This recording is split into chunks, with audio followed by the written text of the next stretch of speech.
What's going on, everybody? My name is Sheikh. I am a rising fourth year microbiome major, probably just like the rest of you guys, and I'm totally excited for my journal club presentation.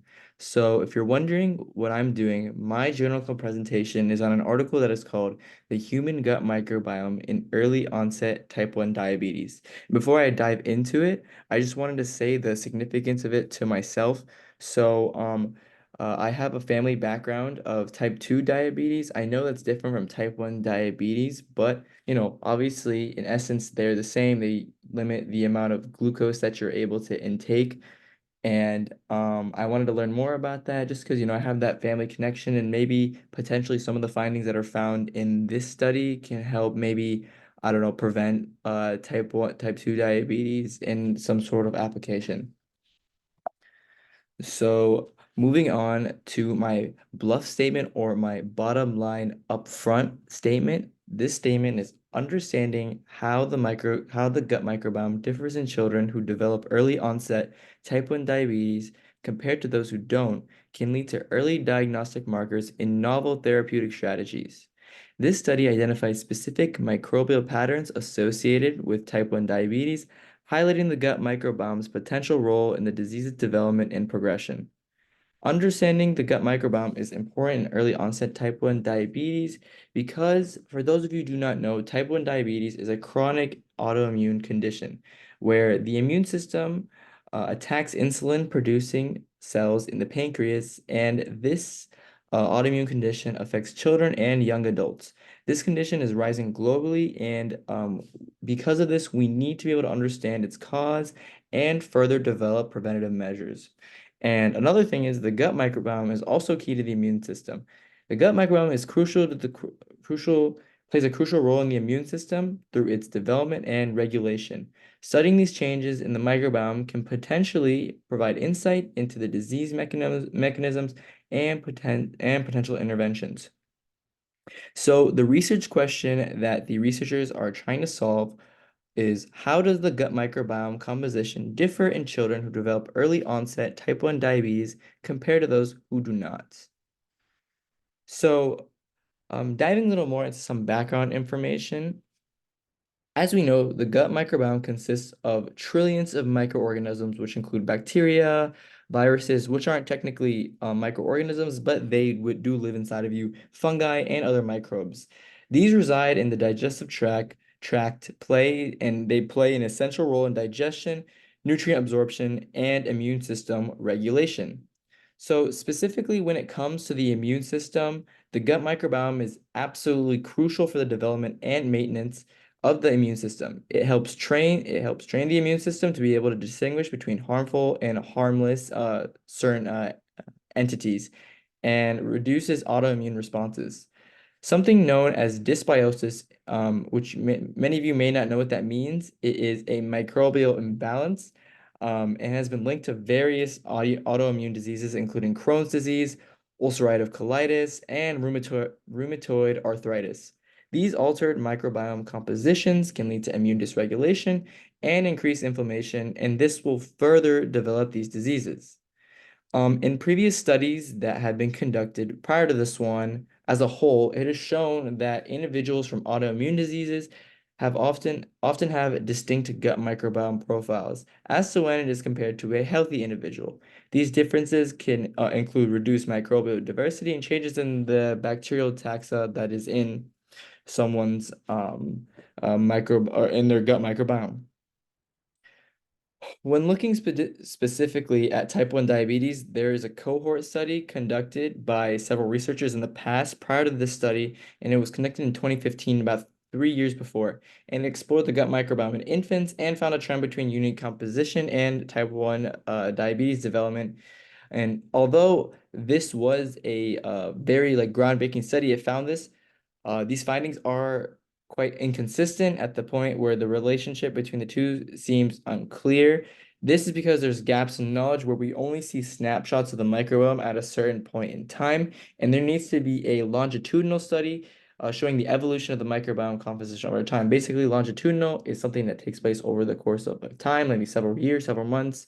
It can vary, but it shows more than just one single snapshot at a time. And this will help us establish a causal relationship and maybe be able to find this rather than just a simple correlation. So you might be asking yourself, what is the need for this? And so, according to a study that was conducted by the New England Journal of Medicine in 2017, there is a 3 to 5% rise in children, 3 to 5% rise in type 1 diabetes in children and adolescents every single year. This condition is a lifelong autoimmune disease that requires continuous management throughout insulin therapy, and this can result in a big burden on families and on patients and their families. And when this is not properly managed, it can also lead to further complications, including like cardiovascular disease, kidney failure, and obviously just significantly affecting the quality of life. And this can also increase your healthcare costs. Is basically just there's no good news about it. And when we begin identifying specific gut microbiome patterns associated with type 1 diabetes, it can lead to the development of early diagnostic markers. And these markers can allow for the identification of at-risk children before the onset of the disease. And when there's an early diagnosis, it can enable a timely intervention to delay or prevent the onset of type 1 diabetes and reducing the disease burden. This could help us find new microbiome modulation strategies like probiotics, prebiotics, or even creating personalized medicines as well. And this can further give us insights on type 1 diabetes and enhance our understanding on the disease.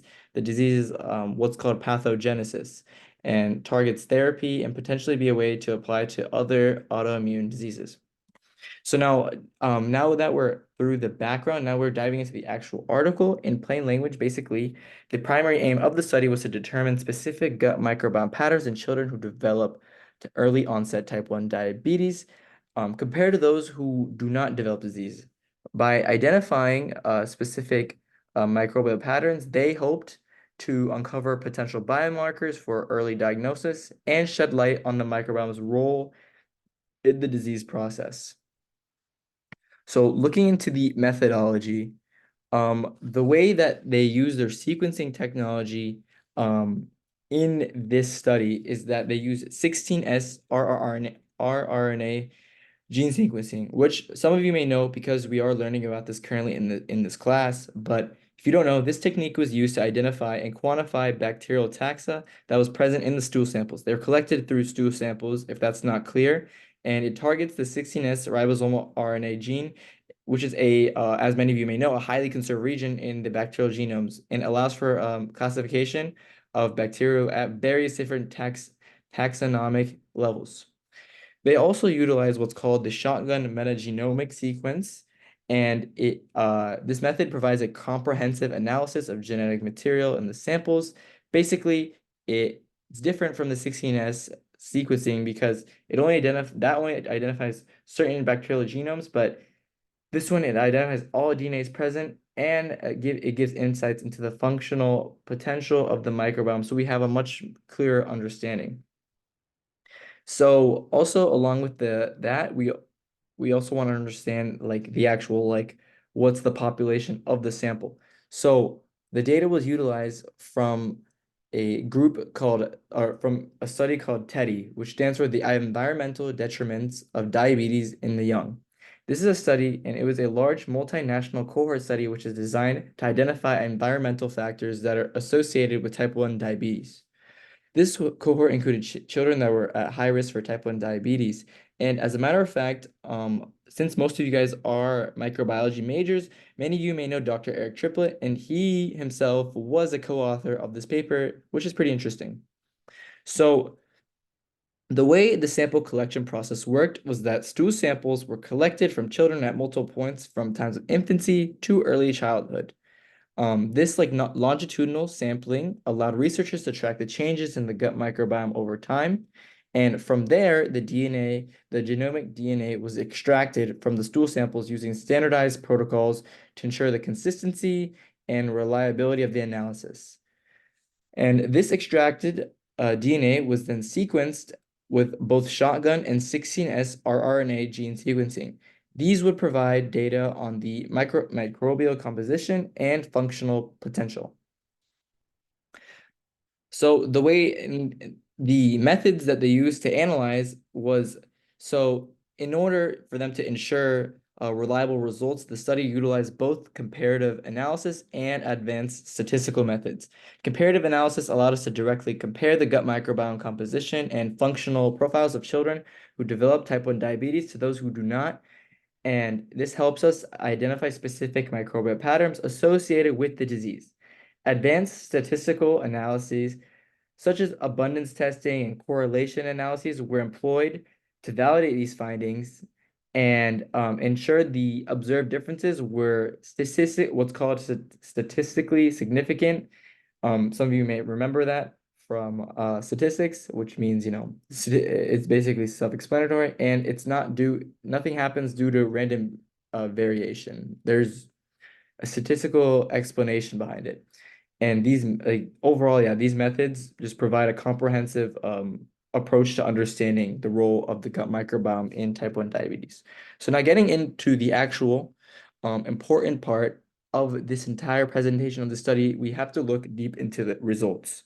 So before we get into, looking at figures and such, we want to look at the key findings. So the key findings are very, very simple. This study had found significant differences in the gut microbiome composition between children who developed type 1 diabetes and those who did not. They had found that children who developed type 1 diabetes had a lower microbial diversity, which is often a sign of what's called dysbiosis, which I talked about before, a microbial imbalance, and therefore indicates an imbalance in the gut system.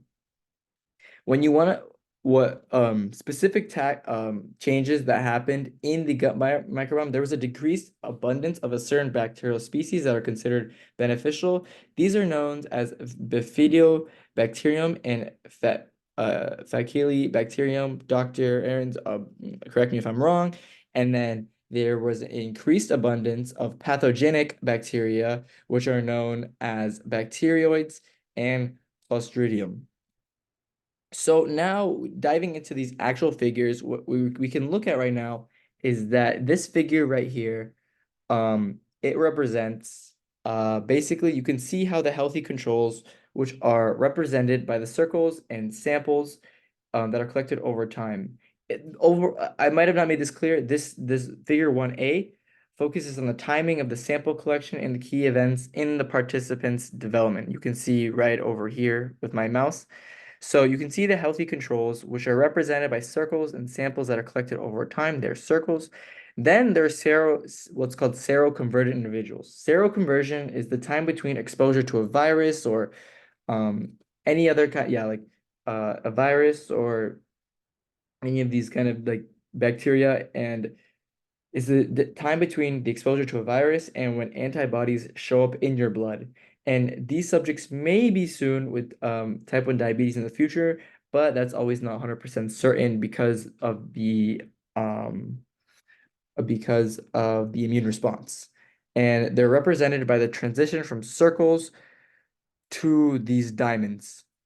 And these samples are collected from up to 3 months before seroconversion. So, and lastly, we have the actual type 1 diabetes diagnosed individuals, which are characterized by these complete squares right here. These subjects have been diagnosed with type 1 diabetes, obviously, and these samples overall these samples were collected up to 1 month before seroconversion and up to the type 1 diabetes diagnosis. Overall, this figure right here on the left, provides like a clear overview of the timing of the sample collection relative to seroconversion and type 1 diabetes diagnosis. It kind of highlights how it's a longitudinal study, which is what was really, really crucial for this study, and we can understand how the gut microbiome changes. Now, if you want to switch over to this one right here, this one is probably much easier for you to comprehend without me even explaining, but I'm going to go ahead and explain. This panel shows a Shannon diversity index plot, and it compares the microbial diversity across different subject groups and time points. The healthy controls, which shows the Shannon diversity index for the healthy controls over time, you can see right here, each dot represents a level of diversity, for blue for lower diversity and red for higher diversity.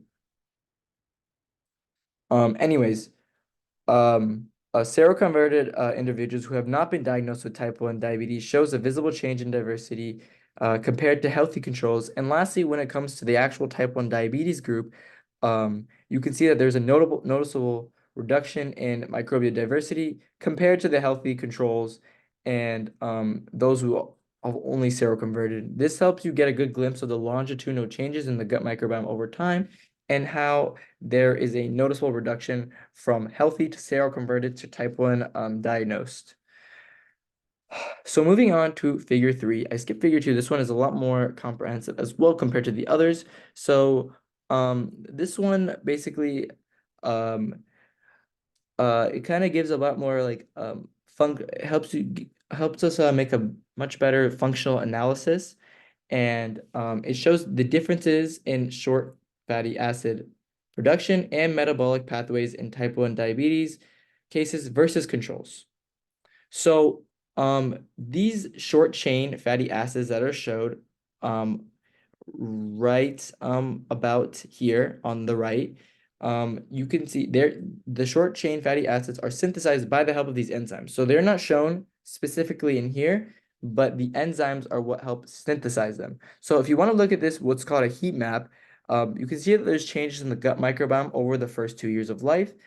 Focusing on the abundance of the enzyme families, you can see how the abundance of enzyme families, and you can see how the abundance of various enzymes evolve from birth to year 2. The heat map highlights the top 40 enzyme families that show consistent changes over time, with increasing trends in red and decreasing trends in blue. By examining the heat map, we can see distinct patterns in enzyme changes over time. These patterns indicate the differences between type 1 diabetes cases and controls. And for instance, you can see certain enzymes that we may be familiar from previous classes, like inorganic diphosphatase, RNA nucleotide transferases, or NADPH transhydrogenase. These are all associated with the beneficial metabolic pathways that become reduced as the child begins to grow up. And this just further shows evidence that these beneficial metabolic pathways, and which which originally originate from the gut microbiome, their abundance decreases because of people who are the people are developing type 1 diabetes. And you could see on the bottom of the heat map, it lists the top 15 bacterial species contributing to these functional changes. Beneficial bacteria, as mentioned before, such as bifidobacterium and lactobacillus, they're all prominent contributors, and their reduced presence in type 1 diabetes groups could impact gut health and especially immune regulation. Now, looking at the last figure that I have right here, this is another heat map, and it compares the gene prevalence and abundance in the gut microbiome.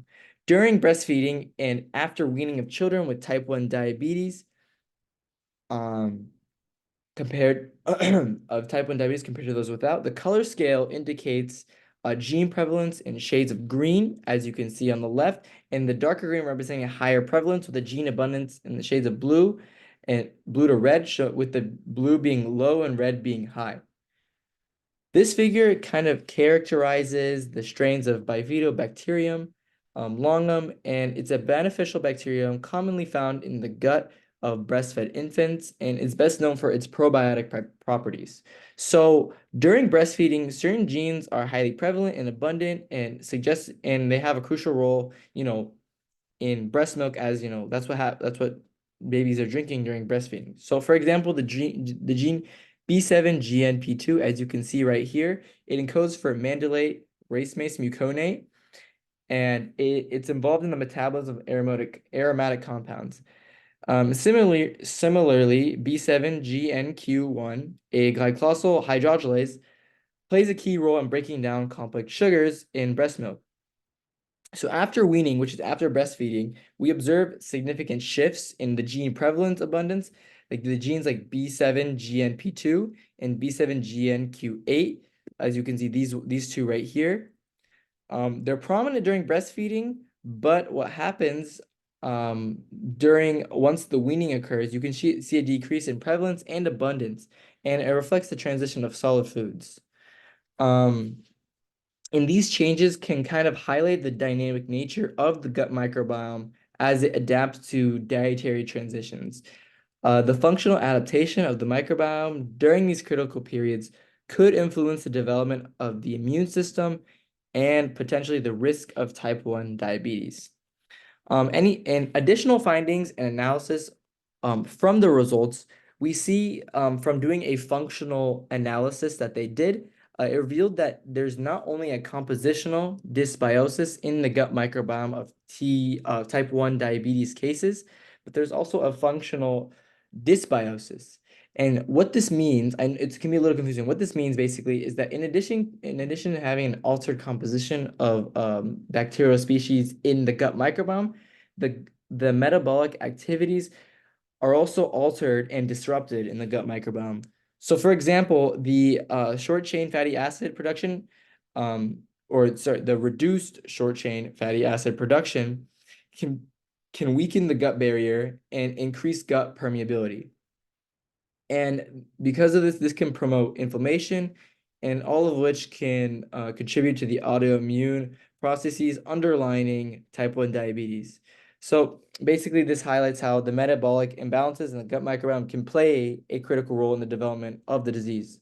And we can see also that targeting the gut microbiome to restore beneficial bacteria, which we need to plan on doing, can enhance targeting this to enhance the short chain fatty acid production can be a promising therapeutic strategy for preventing or perhaps even managing type 1 diabetes. And these further identify like specific microbial patterns and functional changes as early biomarkers, and these can enable earlier like diagnosis and prevention. So moving on from the results, we can now move into the discussion. So before we interpret anything, I want to restate the bottom line upfront statement, which it was understanding how the gut microbiome differs in children who develop early onset type 1 diabetes compared to those who don't can lead to early diagnostic markers and novel therapeutic strategies. And along with this study identifies specific microbial patterns associated with type 1 diabetes, highlighting the gut microbiome's potential role in the disease's development and progression. So, although this study was well conducted, the study had a very large cohort, which was really good. But even though it was large, there needs to be additional studies with diverse populations, as it'll be necessary to be able to further generalize the findings and also account for any confounding factors that could be present in the study. So, interpreting these results and looking into the future, we can see that children who develop type 1 diabetes obviously had a distinct microbiome profile, and because they had lower diversity and altered bacterial taxa. And this led to the reduced beneficial bacteria along with increased potential harmful bacteria. And when beginning to identify these specific microbial patterns and functional changes, this could serve as a biomarker for type 1 diabetes. And it allows for a timely intervention and potentially delaying or preventing diseases.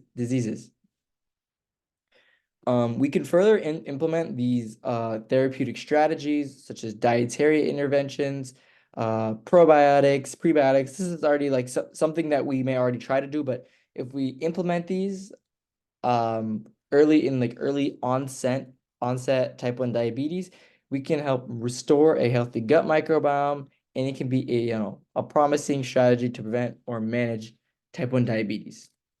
So before we conclude everything, I wanted to hand you guys these questions for discussion. These 5 questions right here are: how might changes in the gut microbiome contribute to the development of type 1 diabetes?